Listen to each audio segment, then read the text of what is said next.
everybody, I'm Eric the Counselor. And I'm Dez Perry. This is a lifestyle show About improving your mental health. You ready? Let's experience mental health.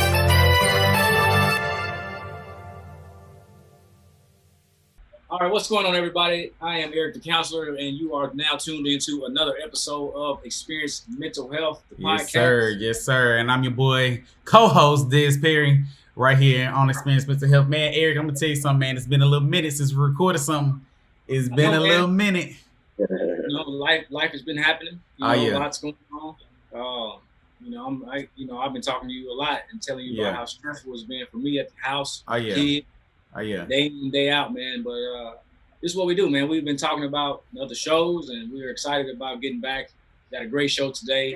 It's very timely. It's right on time with what's going on in the social climate today. Right. Can we see Marcus yet? I know we got this new thing. We can't see him yet. But look, since you done brought it up, go ahead and introduce him real quick. We keep it raw. Like, let everybody know what we're doing today. Like, some things have changed during the coronavirus. You know, we were doing some live shows. Well, they weren't live, but we were recording shows early on when this all started. And then we kind of, with scheduling and had difficulties. We hadn't really done any shows. Right. But one thing that we did was Dez had some new ideas on how to evolve what we do. So tell the listeners and the viewers what we got going on.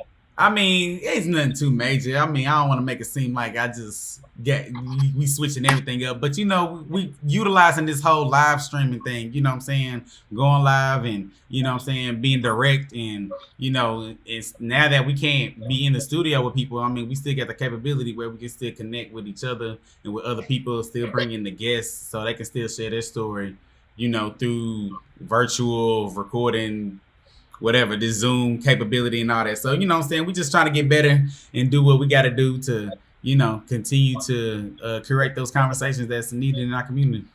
Yeah, man. And so today's Father's Day. It's not to acknowledge all the dads in the world. You know what I'm saying? I'm a dad myself. Nothing like it. Nothing like being a dad. Let's go and bring Marcus in, man. We had all right. Behind the curtain is like. All right, there you go. Yes, sir. Today we got on the show with us Marcus Roberts. He's from Chattanooga, Tennessee. He is a father himself, so happy Father's Day to you. Yeah, happy Father's Day. Happy Father's Day. He has a great story today. It's kind of like I keep calling it a great story, which it is a great story, but it's just an unfortunate situation as it relates to the law and the justice system that we are subjected to here in the nation. But before we get into that, let me just tell you guys a little bit about the Marcus Rogers. He is so I don't know, are you a former boxer or are you still, what would you Yeah, I'm a former. I'm done, man. Yeah. I'm done, but I did it though, Yeah, former professional boxer. We met, man, I don't know. What year did we meet, Marcus? 2014. 2014. We just happened to meet at a t-shirt shop one day. Some guy introduced me. We were in at the same time, and somebody thought it would be good for us to connect.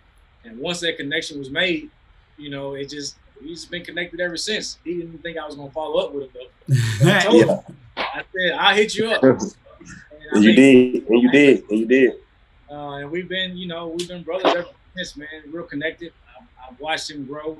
I think at the time you were like 22 years old. How old are you now, Marcus? Yeah, I'm 27. 27. A 22-year-old guy, a boxer. You know what I'm saying? Just getting your boxing career, your pro career started. Yep. I was with you. I was in the gym watching you train. I came to all your fights. Yeah. No matter where they were, Yeah. I worked wherever you were fighting. Chicago, Indiana. I was there for you. You've been all over. I told you that I'd be there for you, to support you. And it's kind of like I saw myself in you, a younger version of myself. And that happens a lot in my life, even with Dez. Y'all are the same age. If Dez knows how, I just turned 28, so yeah. But I meet guys that I feel like are like a reflection of my younger self, and I just bring y'all in. You know what I'm saying? That's only you just trying to keep yourself young. I see what you're doing. Hey, you know what I'm saying? You surround yourself by some young brothers. And if I didn't do it, I would feel less of a man. Like what you did. It's like I saw what you had. I saw the skill set that you had, the mindset. And before we got to did the show, I just said we're all like birds of a feather. The three of us on this show today, we all have a similar mindset. You know, to some degree. It's about hustlers. We're all entrepreneurs. We're all about making it happen. And so it's an honor to have you on today. I know I've been trying to get you on the show for a while. Yeah, we've been talking. I know we've been talking about it. But here you are today. And so let me just set up the framework. As we all know, we are in a social climate of, you know, police brutality, police injustice. We've heard of Breonna Taylor, who was at her house sleep. Police kicked in the door, no knock. They ended up shooting her 8 times. Those guys, to this day, it's June 21st. All 3 of those police officers are still free. What's his name? George Floyd. Right. We all saw him be killed in the street in Minneapolis, like the whole neck thing. Ahmaud Arbery, we saw him being chased in the street and shot and killed by some Rashad Brooks, I think. Rashad Brooks down in Atlanta. I mean, it's just like constant, over and over. The sad part is that none of this is new, right? All this stuff has been happening back to Emmett Till and on and on and on. And so, but today in society, it's like heightened. People are protesting all over the world, not only in the United States, but like large protests all over the world, because policing in this country is broken, man. And you guys may or may not know, but it started from slave catchers. The policing system that we currently operate within the United States is just an evolution of slave catchers. Yeah, I heard that one before.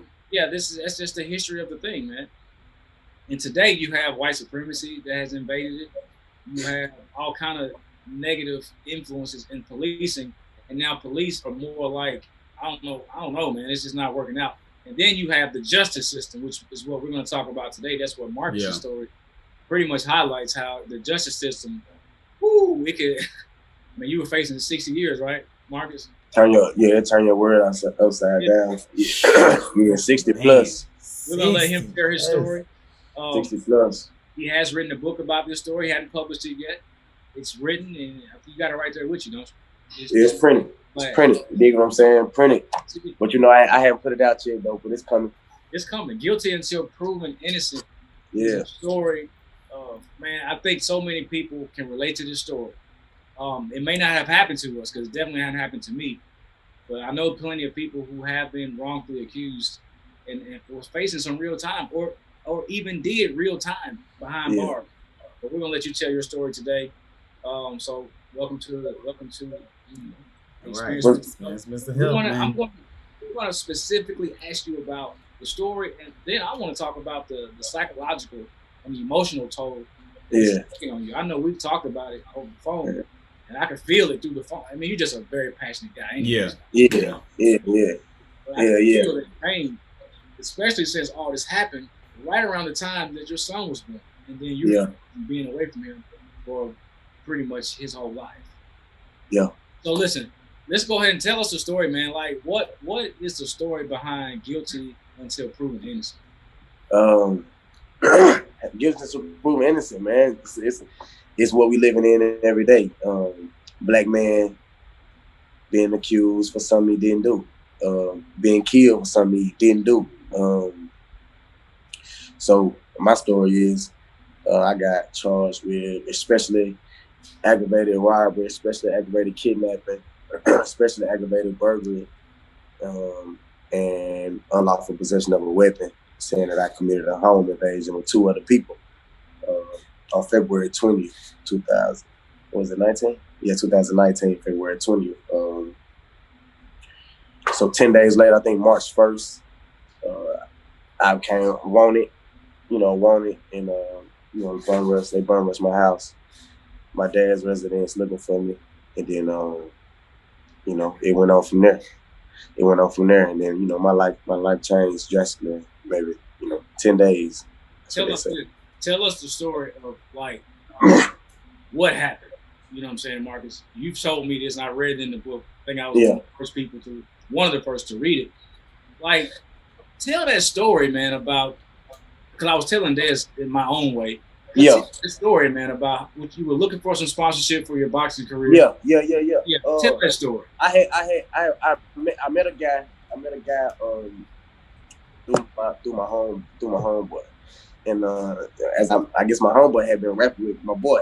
You know what I'm saying? If I do. So I meet him one night, we ride, I meet him, and then we go.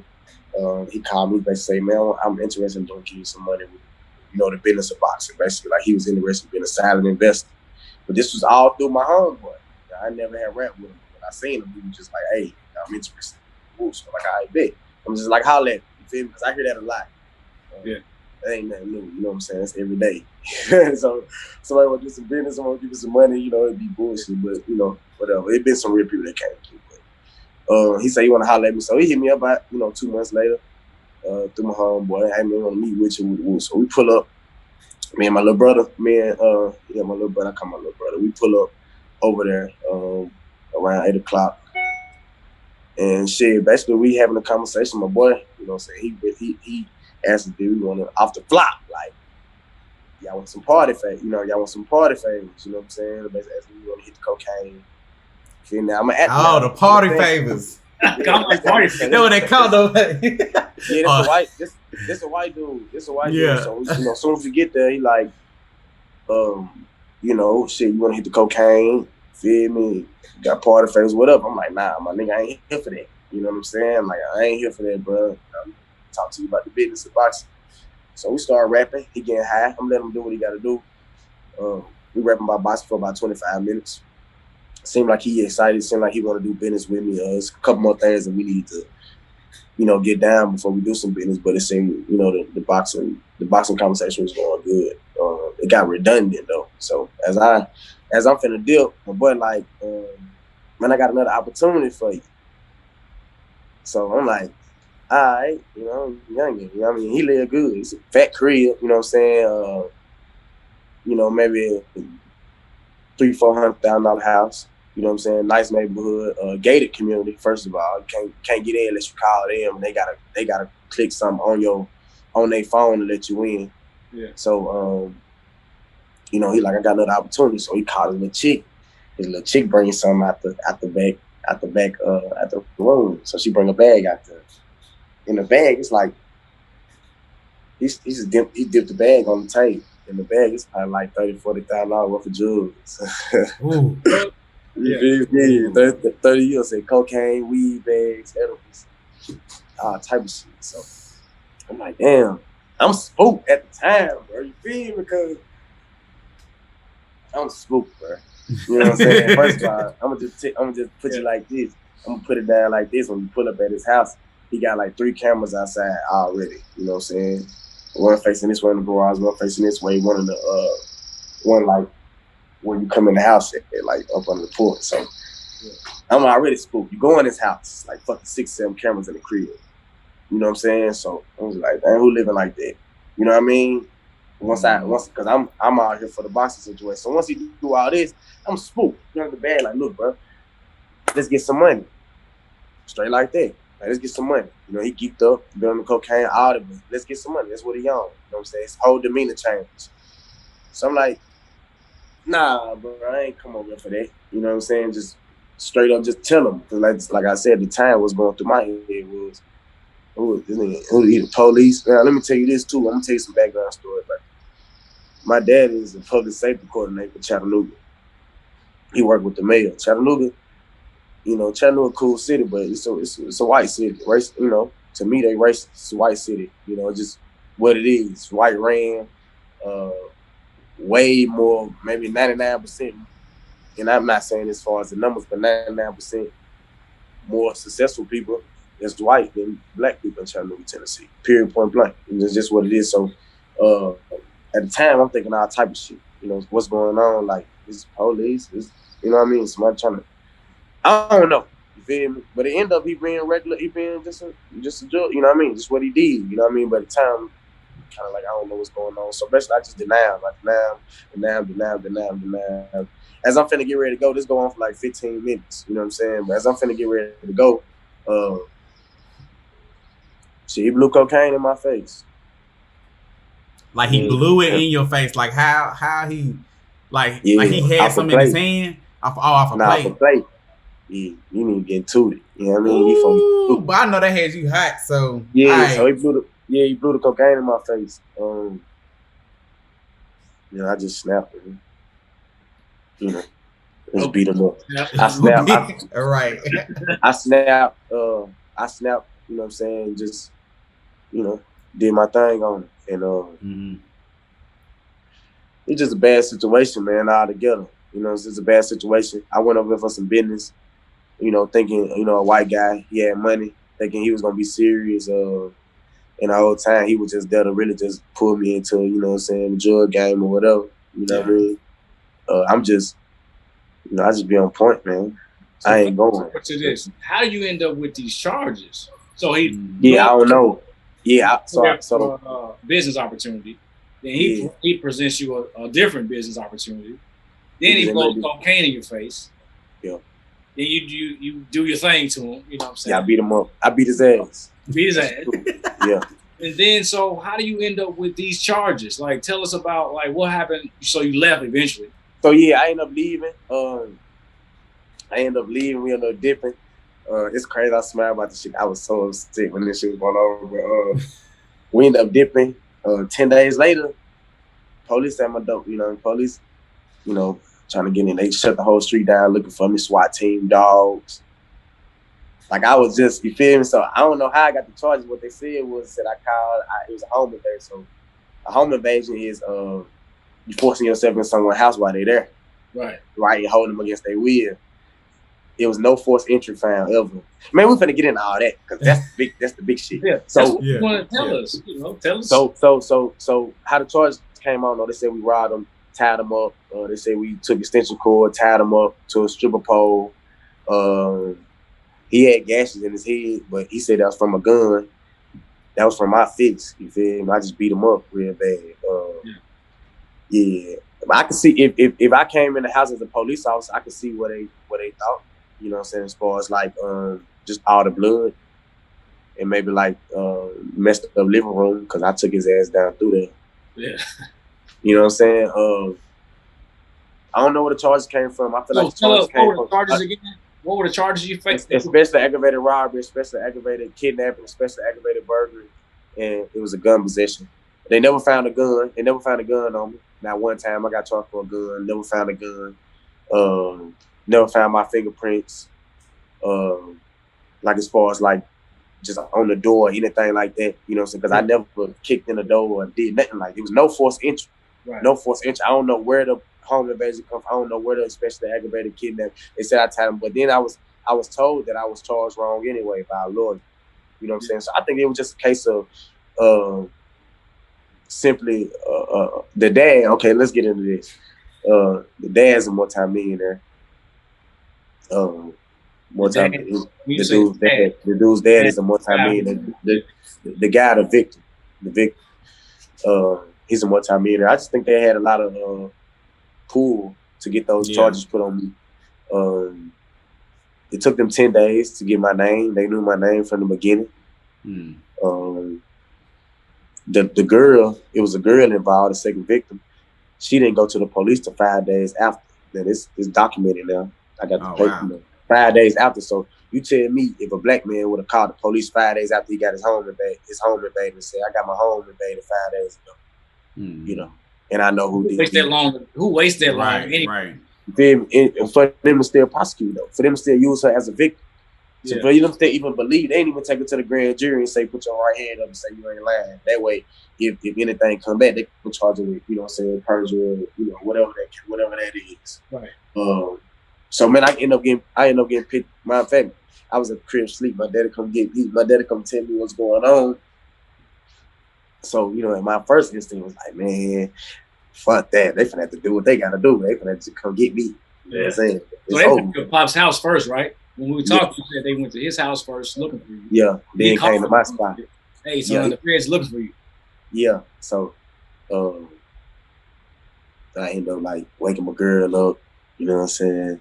Did they kick your door? I don't know if they kicked my dad's door away. I don't believe your so. door. When they finally they bum rushed my house 20 days. We don't get to that. They bum rushed my house 20 days after. 20 days later. 20 days later, they bum rushed my house. Yeah. Wow. So so the homeowner never came to court. never showed up to court, not once. The one who called the police, the one who I threatened his life, and he was scared for his life. He was scared that I was gonna kill him. I tied him up in his own home. I put all this stuff in his head with guns and everything like that, bust his head wide open. He never came to court, ever came to court. Never came to court. The girl, so I'm gonna tell you, so I mean it's more, you got some questions, but I'm gonna keep going. Yeah, because I was gonna say, well, my thing is, all right, so you got hit with all these charges, right? So these charges, I get hit with all these charges. My face hit the news. I go viral. Right. I mean, you know what I mean? I'm pretty. I don't like to say popular because I don't look at myself as that, but I'm pretty. I mean, you a professional boxer in Chattanooga. I'll say professional athlete. Yeah, he's a professional athlete in Chattanooga. He brought boxing back to the city. I think it was 40 years ago. Oh wow. Yeah. Professional boxer. You was always in the news. You were a community advocate. Yeah. You were that dude. You know what I'm saying? Most you were a definitely. professional athlete.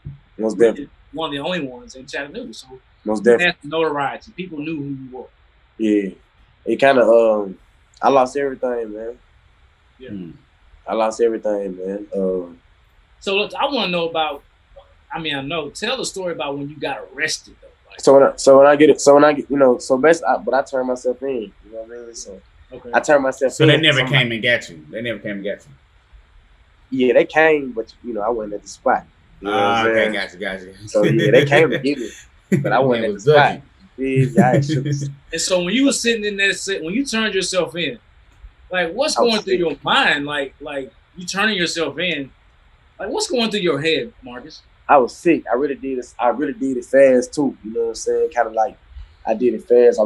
I should have just took my time a little bit, but I did it at a good time because, man, at the time it was going on, man, I was sick. You know what I'm saying? Because I knew, like, damn, I ain't robbed this man. You know what I'm saying? Like I beat his ass. You know, but it was no way. I guess I was more sick because I couldn't prove it at the time. You know how you go through some shit and you like, bro, I just want to show right what it is. And I just want the truth, the woo, and then it's like, but you can't do nothing about it. So as I'm turning myself in, I'm just like, damn. I don't know what I was thinking. I was just like, damn, you know what I'm saying? I'm probably finna be in here because, you know, 7 years ago at the times from last year, and 7 years ago when I was 18, you know, I got arrested for like the same charges, but it wasn't especially like kidnapping. It was just robbery, aggravated robbery. You know what I'm saying? This ain't your first rodeo. This ain't my first rodeo with the law, man. You know what I'm saying? So I ain't know what was gonna happen. When did you find out how much time you were facing? Oh man, when you research, man, I talked to some lawyers. And they was like, all the specialists carry like 60 plus years, so that's 180 years right there. Just if like you get the maximum for every charge, you know what I mean? All right, so my question is, all right, so because I ain't gonna lie, I watch a lot of like, you know, those crime TV shows and you know, and it's like, man, it's like I try to like put myself in that situation. Like if you know I got hit with some charges, how am I gonna respond to that? You know what I'm saying? So ultimately I want to kind of see how you responded to hearing news like that you could possibly be facing 60. Man, I really when my dad put up at the spot, man, it kind of just like he like, cause look, he put up at like 9:30. I'm knocked out, so I'm like, that ain't even what he do. Yeah, that ain't even what he do. He don't even pull up in my house at like no 9:30 in the morning. So he like, hey, open the door, I need to holler at you. So I'm like, maybe you want to see Junior or something. You know what I mean? Nah, he said, open the door, I'm outside.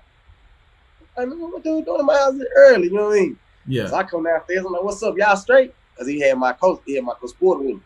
He's like, yeah, we straight. But the SWAT team at the crib looking for you. Oh. I was like, when I get to them, like, damn. I ain't gonna lie to you, like, I wasn't really thinking about that situation that happened. I feel like dude got what he deserved. You know what I'm saying? So I wasn't thinking that he was gonna go to jail behind that. I wasn't thinking nothing about it until like my dad was like, on this night they said that you did this and did this and did this to somebody.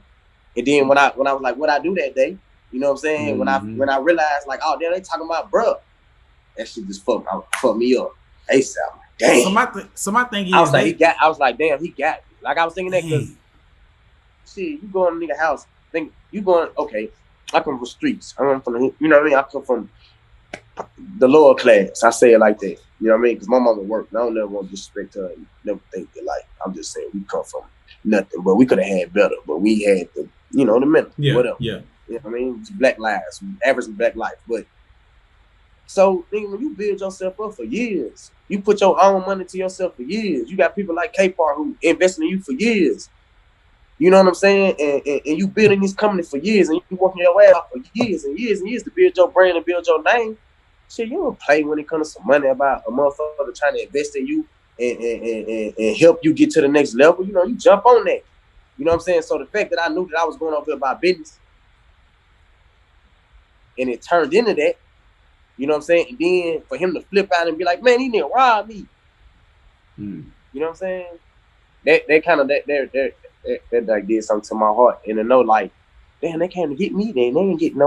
They ain't get like no what the evidence. I was thinking like, how the hell they tie me into this? Right, that's my thing. Because you say he got like cameras all in the house and stuff like that. So I'm like, show the cameras, man. Right. Show the cameras, man. That's what I was preaching the whole time. Hey, man, where the cameras at? Right. They said the cameras was off that day. Oh, Come on, man. right. They said, Get into the justice system. Like, tell us a story about your experience dealing with that. Clearly, you beat the case, all those cases. Like, tell us about that journey. Like, how you go about beating those types of charges in that amount of time. You just can't be scared, man. You know what I mean? I knew it was gonna come. The girl hit me up. One of the victims hit me up. You know what I'm saying? Most people stay away from this type of stuff. Feel me? The victim hit me up, was like she wanted to meet with me. So hold on, Marcus. Let me paint the picture. Let's paint the picture. So you turn yourself in. I turned myself in. I got a $150,000 bond. $150,000 bond. You bond yourself out. Yeah. You bond out. How long did you stay in jail before you bonded out? Like 9 hours. 9 hours. Okay. So you I got in at 10:30. I got in here about 9 hours. Yeah. So you pay $15,000 plus some odd dollars, and you get out. Yeah. And then now you're just out awaiting a trial, I assume. I'm out hot. I'm out like, I'm waiting. I didn't even know he was going through this until after the fact. It was like, dang, he went through all this. I ain't know nothing about it. I had already got locked up and everything.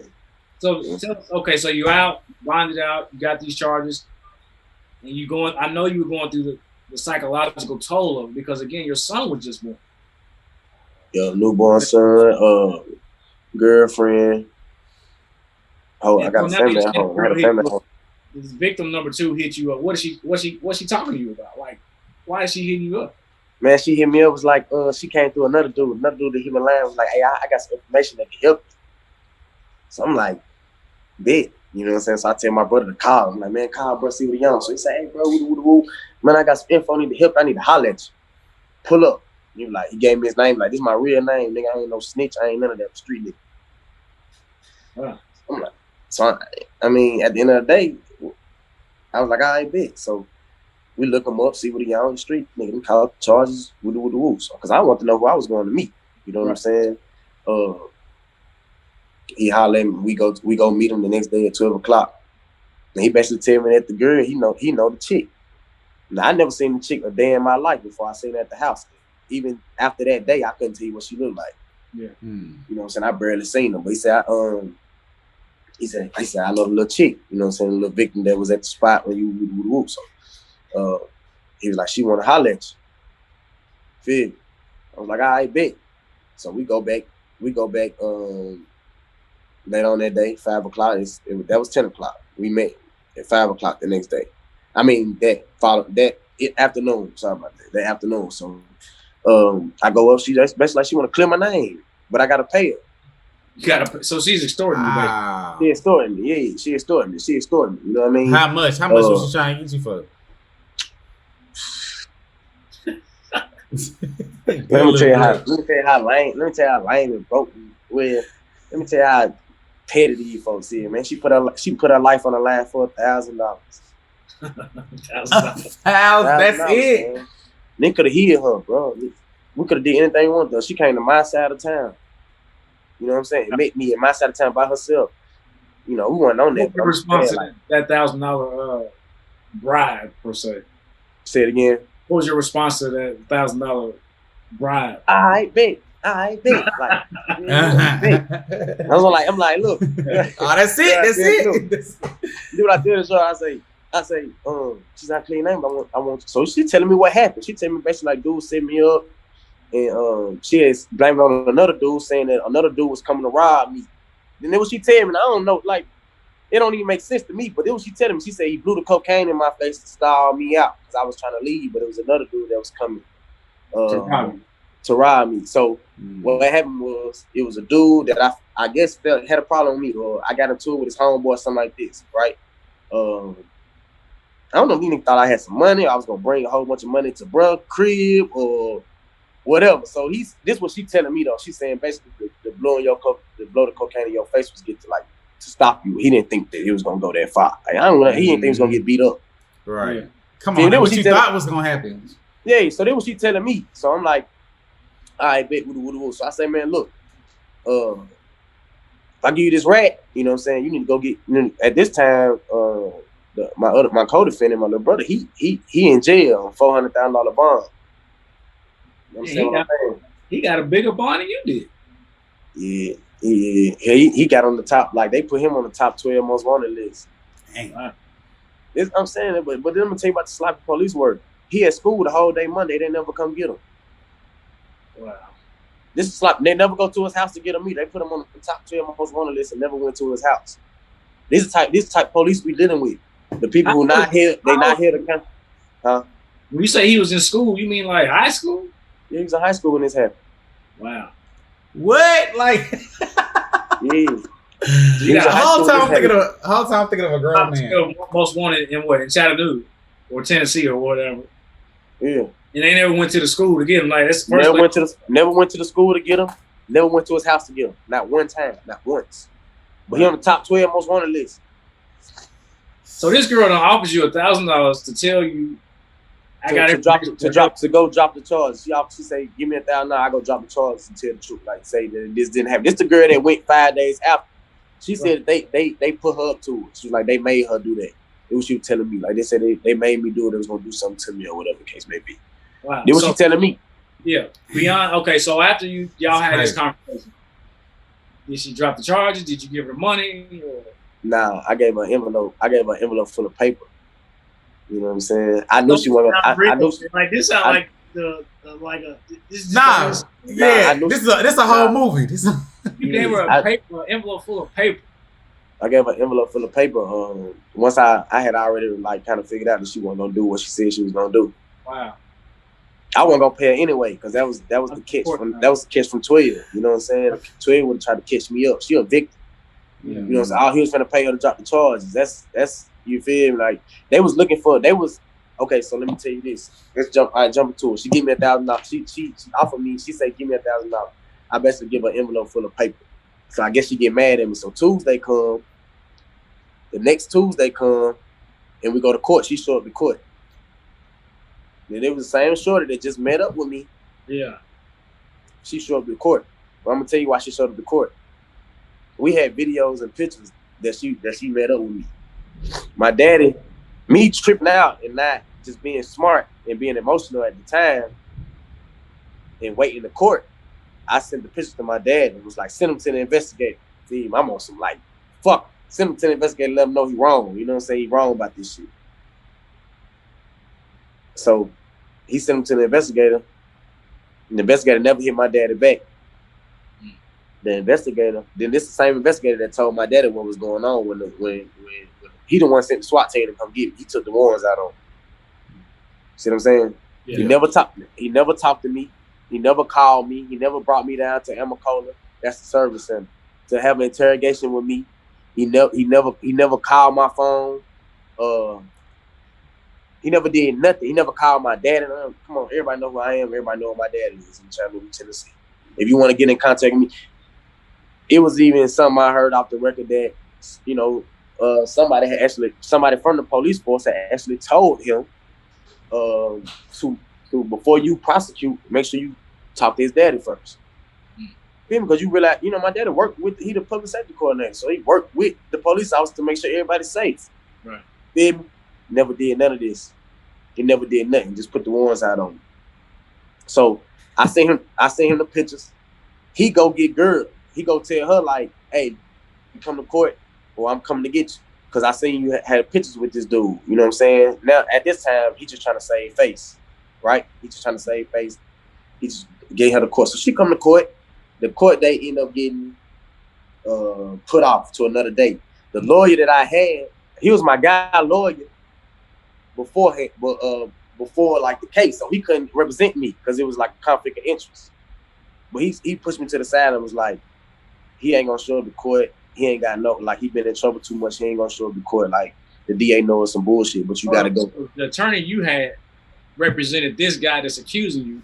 Yeah, before. So it's a conflict of interest. Wow. Yeah. Okay. So he come to me, pull me and my family aside and say, he not gonna show up to court. He don't have no accountability. He don't have no credibility. Yeah. And he also says,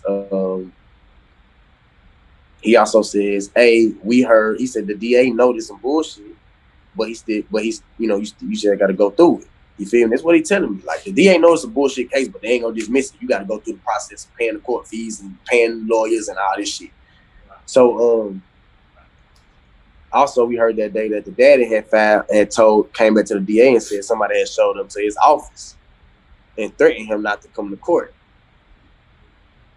You know what I'm saying? Dang. I feel say, like I said, this whole, like, you just telling the story just sounds like, you know what I'm saying, stuff you hear in a movie. Man. Like I'm just sitting in like in shock. This shit gonna be a movie. I ain't gonna lie to you. But this is what I'm trying to, like, fam. At the time, I'm working for this shit, just trying to like figure it out. Cause like I had a lot to lose, and to lose some shit, and it ain't your choice. And not even you didn't even cause it. Nah, you know what I'm saying? To lose some shit and not be kind of like it be it had your mind fucked up. So basically the court date got passed to another date. So the girl, she never came to court again. Got lost. Dude never came to court. You feel me? The detectives, the investigators stopped showing up to court. Wow. But before we get there to one of the court dates, I went to court on a Tuesday. He bum rushed my house on a Thursday. 20 days after I had already been arrested. No, 20 days after the initial report was found. He never came to my house prior. You feel me? This is sloppy, unaccountable police work that they give. And then in the arrest, so they come in, they take all my guns. They don't know what type of guns. They don't know what they looking for. They take all the guns. What you looking for? What they said I had. Did I have a long gun? Did I have a short gun? Did I have a handgun? Did I have a shotgun? Did I have a rifle? They don't know nothing. They don't know nothing. Nothing. You feel me? Put me on the news. I lost damn near everything I done had. All the business. You feel me? Because at this point, I'm not really training a lot of kids in the community like I was. I didn't move my business up a little bit, and I'm kind of training some rich kids. I'm making some money off these folks. I lose all them. Maybe $1,000 a week. I lose all them. I lose contracts in boxing. I just lose all my business, man. Everything went pause, boom, like flat. Like, now we don't want to deal with you, Mr. Rogers. Like, you got too much going on. So I'm going through all this at the time with nobody showing up to court. I can't do nothing about it. The investigator not showing back up to court. So it was really just one of those things where I had to just wait.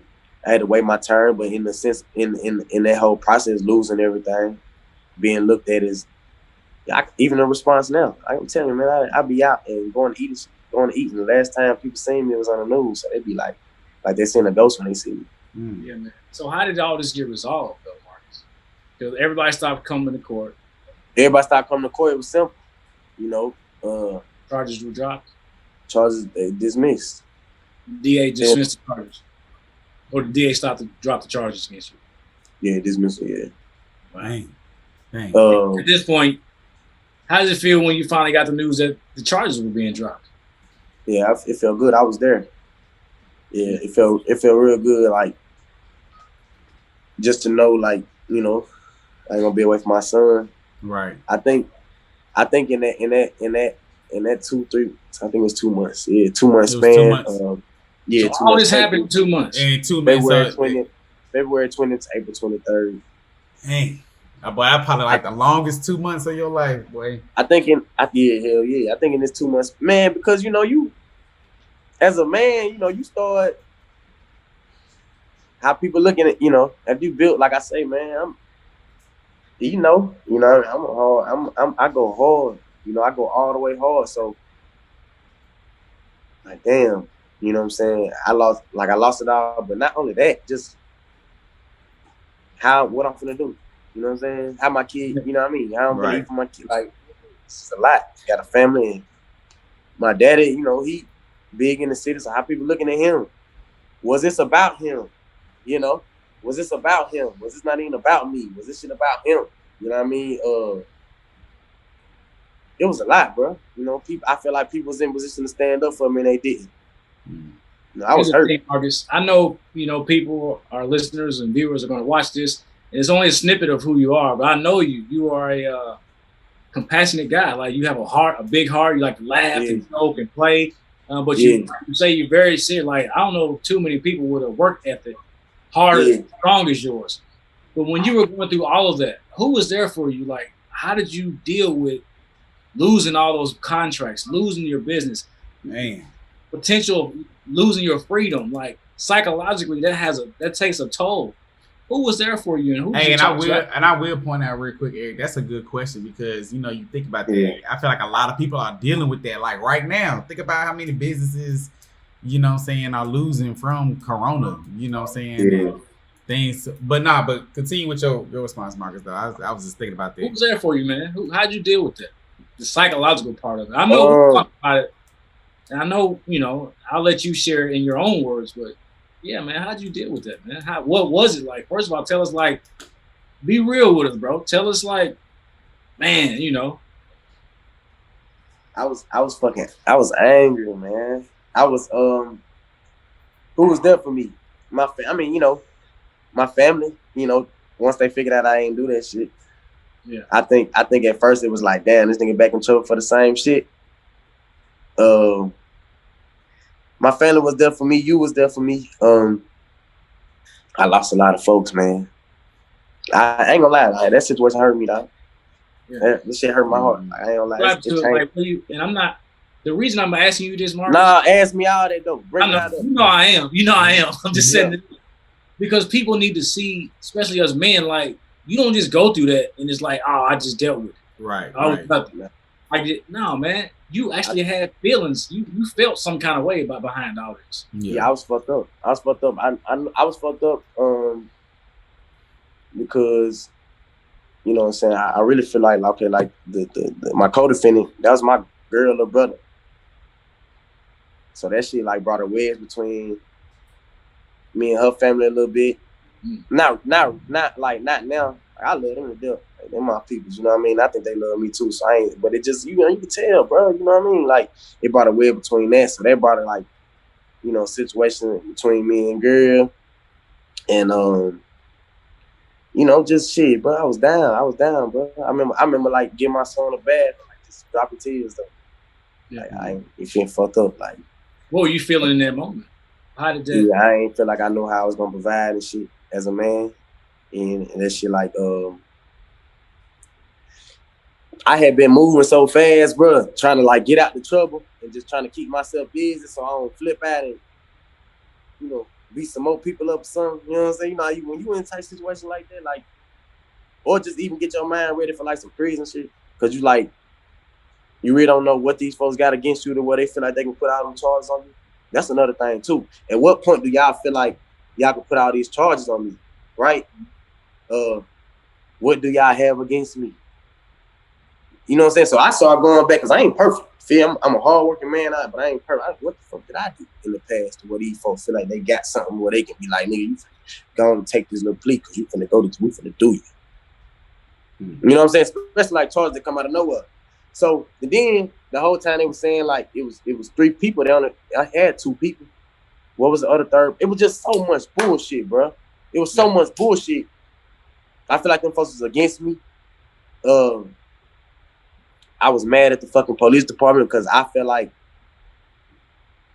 and now that I know they don't hold each other accountable. They take up for each other on the bullshit. You know what I'm saying? Because I was like, damn, what the other stand-up police officers that gonna hold this man accountable for charging me like this and kind of at the time ruining my life. That's how I took it. Not now, but that's at the time, like, you don't give a fuck about my son. Like, they want me to see me in jail. Like, all the good shit I do, you know what I'm saying? That's how I'm thinking. I ain't I'm talking to myself, though. You know what I mean? So it's like, at the time, bro, I was down. I was down for a long time, even after the fact. Even after the shit got, like, I was lost. Yeah. How'd you find how you bounce back? How do you bounce back? I don't know. I'm just being grateful. I know I'll say this. When we talk on the phone, you know, I know that's been a shift in your mindset of negativity to now like just positivity.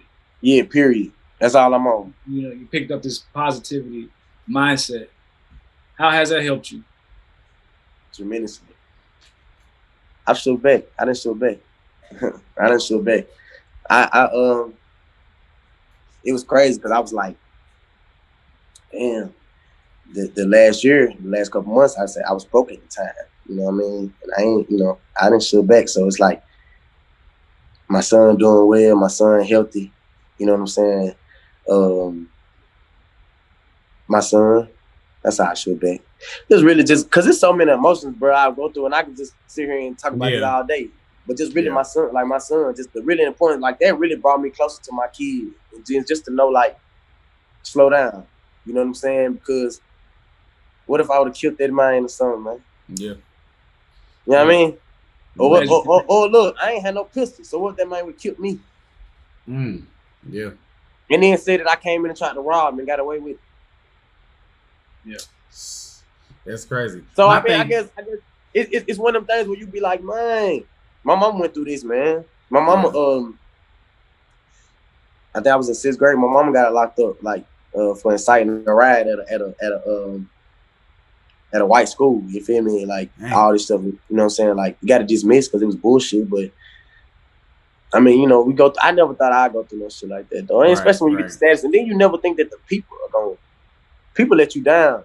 Because you would think, like, all the people be in my face. When you fighting again? What you doing this? When you doing this? When you doing this? And really, I'm not even a fan of that. I'm more of a fan of, like, get the fuck out of my face. You know what I mean? Like, because I know you ain't, I know you don't rock with me for real. I know you ain't funny.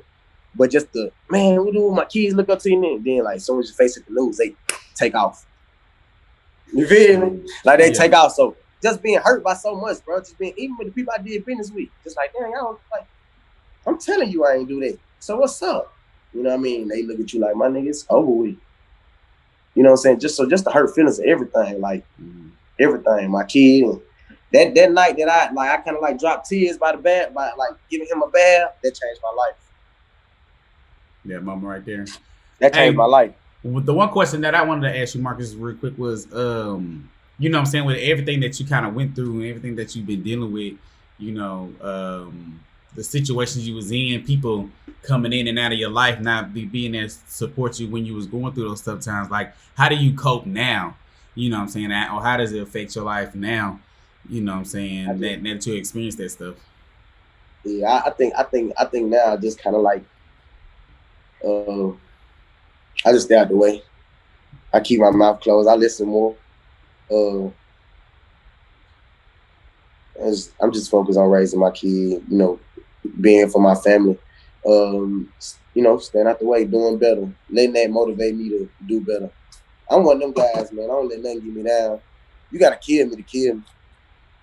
You know, you got to kill me to kill my energy. You got to kill me. You got to put me in a box. I'm going to keep going. I'm going to tell you how you can't stop me. I'm going to tell you how we all can win. I'm a motivator, every person I come in contact with, so that just living my life, wanting the best for my son, want my son to be a millionaire before he's 18. You know what I'm saying? Like, just wanting to accomplish my goals, wouldn't be obsessed, just obsessed with just living and doing what's right. I still don't like hate police and I don't fuck with them, but I don't hate them. I hate people. They gotta do their job. I just don't like the police that don't do their job. I don't think they realize the dent that they put in people's lives. Because I ain't, you gotta think about this. I think about a long-term spectrum. How my daddy feel walking in City Hall when his son was just blasted on the news for kidnapping. When my daddy ain't never been to jail.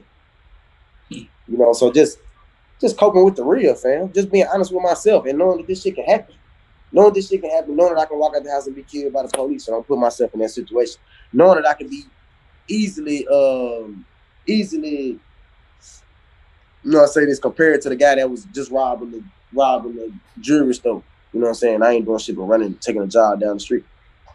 You know what I mean? So just knowing what's up and just being on point and staying on point and being honest with myself and knowing this shit can happen. This shit can happen to my son and anything can happen. So just being on point and just, staying out the way. I just chase my dreams, bro. They keep me on point. Yeah, man. That's one of the things I respect about you, Marcus, is you are a fighter, man. And it takes a certain mentality to be a fighter, but that's not all of who you are. And anybody that knows you, I think, will be able to speak to the other side of you, and can vouch for what I'm saying is that you're a good guy. You're a good person. Yeah. You don't mean harm to nobody. You just don't. Nah. I wish I ain't gonna bother nobody, none of that shit. Could see us just hanging out, chilling, laughing, joking, just being regular. But I think we have to put on this shell that may give people a misperception of who we are. But listen, man, we're running out of time. But I'm glad you wrote all this in a book. It's a long story, and I know, trying to follow the story, you were only able to tell bits and pieces of it. And so if anybody wants to get it, we'll tell them how to get in touch with you, and maybe you can send them a copy of it. They can get a copy. So, because you haven't published it yet. Well, it's published. Yeah, man, I ain't published it yet, man. I got it printed, got everything together, man. I just ain't put it out yet. I'm gonna put it out to the world soon. I don't know the date. I was gonna say that was my next question. Do you got a date in mind? I don't know the date. I had a date. The Corona stuff and everything just kind of chopped it off. But man, it's coming. It's coming. If you want to keep up with me, man, All Business 365 on Instagram, Marcus Rogers on Facebook. I got 2 other books on Grind to Get A and Chasing Faith on Amazon.com. Also on Apple. Book, man. I'm proud to be a part of all those books, man. Yeah, real talk. Apple. I got Apple Books. It's on Apple Books, man. Like I said, man, I'm it's all good. Hey, keep living your life, baby. You feel me? That's all we can do. Listen, we're gonna call it a wrap for today. Thanks for coming on, man, and sharing that story. Again, we know our listeners and viewers, they can relate to these things, man. People send us messages all the time thanking us for doing this type of work because it's us, it's Black men talking about mental health and sharing our stories. And so thank you for that. Dez, what you got? Man, that's pretty much it. Look, hey, that's a lot to take in, you know what I'm saying? I think I benefit, from listening to your story, mostly just by, thinking of, what could be, you know what I'm saying? It's like, I don't know. It's like, I'll try not to sound selfish and be like, man, I'm glad I ain't go through that. But you know what I'm saying? It's like, dang, I'm glad. And I tell everybody like that you did, but I'm glad that I haven't. Hell no. I wish I really don't now because I went through it and it made me a man. But at the time, I'm like, I don't ever want to go through that. But man, just don't be a victim. I can tell everybody anything. Don't be a victim to nothing. Just do you. Just go be that. You know what I mean? Whatever you want to be, like chase it, follow it, and just understand that. Like I think throughout all this, and I'm gonna say this, and I'm done. Throughout all this, I think discovering peace was the biggest thing for me. You know what I'm saying? You talk about mental health. I think just discovering peace, man. Just being able to be peaceful with myself and understand that I am the person who went through that, and I am the person who got shamed by the movies, and I am the Marcus Rogers, and I am the person that will whoop your ass if you get wrong, and I am the person who put me in the ring. I'm a fucking dog, and I am the motherfucker that's gonna chase my dreams no matter what. You know what I'm saying? Like I am who I am, and I am the motherfucker who really, I'm serious. I ain't really no playful person. Like I love to laugh and shit, but I ain't the kind of person who just gonna play all day. Like I'm the type of person that I'm gonna go get it done and take care of my family. So, just embracing who I am as a person, I think that shit just really carrying me to this day. And knowing that I'm a father and I got somebody else looking up to me, and I can't, be reckless or make any fucked up decisions to, have me somewhere I don't need to be. Yeah. All right, man. That's what's up, man. No, I definitely appreciate you sharing your story and stuff. And like I said, to all the listeners out there who are listening, man, if you could take anything away from this, man, look, do not mess with DeMarcus Rodgers because he ain't finna play with you. Nah, you already know. He's saying all that, man. But trust me, it takes a lot. I mean, it take a lot. It take a lot. I ain't just know. You know, you say the wrong thing, I get probably, but most people ain't gonna respond. Most people ain't gonna come to me like that because I don't give out that order. Right. To say whatever you want to say. Yeah. Nah, most people not even gonna really just talk to me like that. They'll just say what's up, keep it moving. I ain't even the type of person to give out that like, yeah, you can come play with me. Yeah. Say, oh, tough guy. I hear a tough guy. Yeah, that ain't me. I just be cooling. I just be cooling, bro. Yeah. If you take me there though, you nigga see it. If you take me there, other than that, I ain't there. Let me tell you something. You ain't never gotta worry about me doing that. I'm a family man, brother. Hey, happy Father's Day to all the guys, man. Yeah. Love you, bro. Sure, man. Same to you. I don't mind telling you that I do love you. We tell each other that. Yeah, I love you too, E.